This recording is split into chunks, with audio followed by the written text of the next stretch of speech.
Hello friends, welcome to Take Two for this Thursday, the 30th of April 2020, last day of the month. Can you believe it? Wow, we head into May tomorrow. Well, I am Jeannie and I'm so glad that you've decided to come along for the ride today.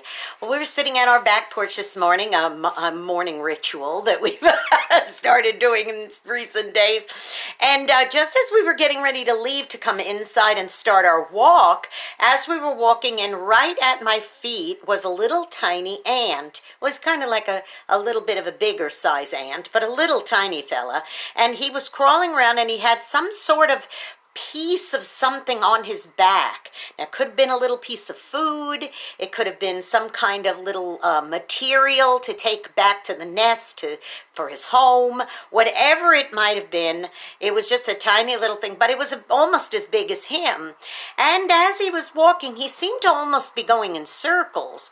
He saw a pine needle and tried to walk up there and thought, oh no, this isn't it. And then he was walking on a blade of grass, and then he was wandering around on the brick, and it seemed to me that this poor little fella or female, whichever it was, had lost its way.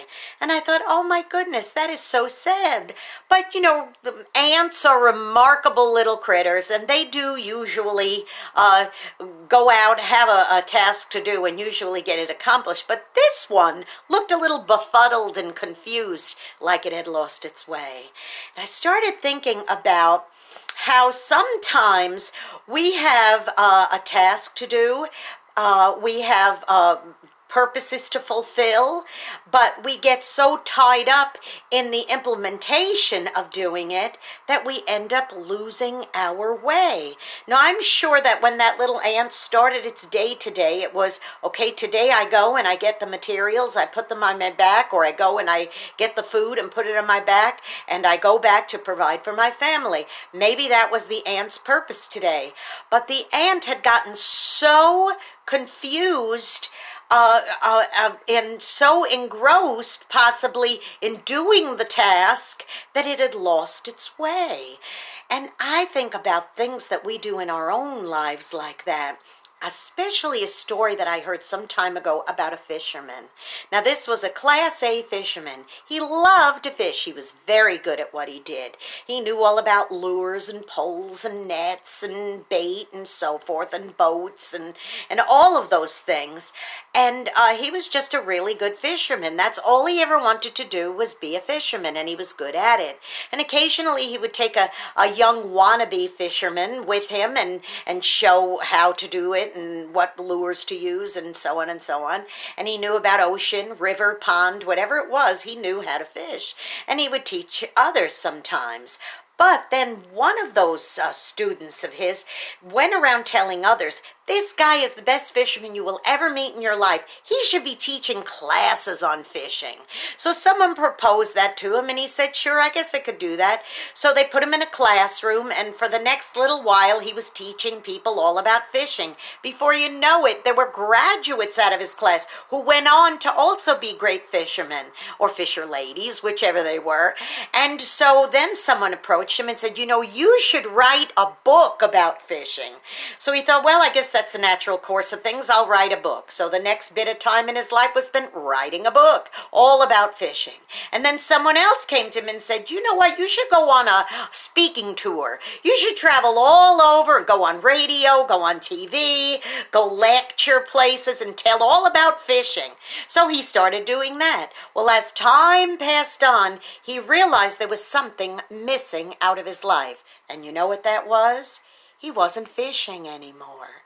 He took his love of fishing and he implemented the whole thought of fishing and teaching fishing and all of that, and he'd completely lost his way. His way was to fish. That was his way. He was a fisherman. But now he was doing everything connected with fishing except fishing itself.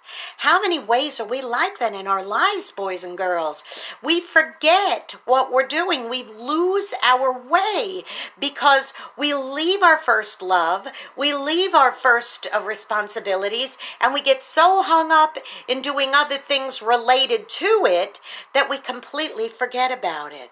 You know, you could be a musician and you get so tied up in learning all about the different instruments and this and that, you forget to play your instrument. Or you may be a preacher, you may be a pastor of a church, and you get so wound up in church government and church politics and church activities that you completely forget why you became a minister in the first place, to get up on the pulpit and give the word of God.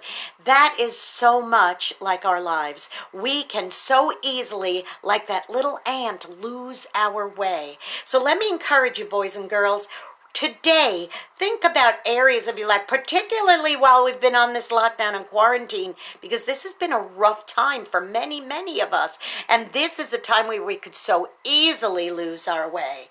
So make sure that you examine and say, is there anything I've lost my way about? And what can I do to go back to that first love? Okay? And you know what? It might end up being your family. So be thinking about that real long and hard, okay? Now, don't forget to go out and be a blessing to somebody today. You may end up being the only one who is. And don't forget to subscribe to my YouTube channel, Jeanne Sigler, JeanneSigler. Hit that subscribe button. Hit that notification bell. I'll notify you every time I post another Take Two. All right. You have a great and wonderful Thursday, and I will see you tomorrow at the same time right here for Friday's edition of Take Two. I love you. Bye-bye.